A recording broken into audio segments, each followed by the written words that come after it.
മലയാളികൾക്ക് ഏറെ സുപരിചിതമായ താരകുടുംബമാണ് നടൻ കൃഷ്ണകുമാറിൻ്റേത്. 4 പെൺമക്കളും ഭാര്യയും അടങ്ങുന്ന ഈ കുടുംബത്തിലെ എല്ലാവരും സോഷ്യൽ മീഡിയയിൽ സജീവമാണ്.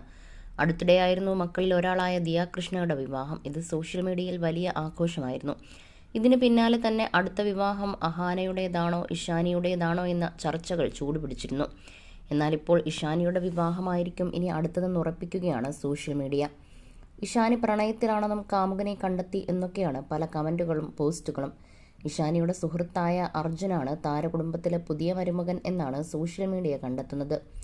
നേരത്തെ ഇരുവരും ഒന്നിച്ചുള്ള പോസ്റ്റ് ഇഷാനി പങ്കുവച്ചപ്പോൾ അത് ഏറെ ചർച്ച ചെയ്യപ്പെട്ടിരുന്നു. ചിയേഴ്സ് ടു 25 ഒന്നിച്ചുള്ള ചിരികളും സാഹസികതകളും മറക്കാനാവാത്ത നിമിഷങ്ങളും ഇവിടെ തന്നെയുണ്ട്. കൂടാതെ നിങ്ങളെല്ലാം കണ്ടുപിടിച്ചതായി നടിക്കാൻ തുടങ്ങേണ്ട സമയമാണിത് എന്നായിരുന്നു അർജുനൊപ്പമുള്ള പോസ്റ്റ് പങ്കുവച്ച് ഇഷാനി കുറിച്ചത്. പിന്നാലെ നിരവധി പേരാണ് ഇഷാനിയുടെ വിവാഹം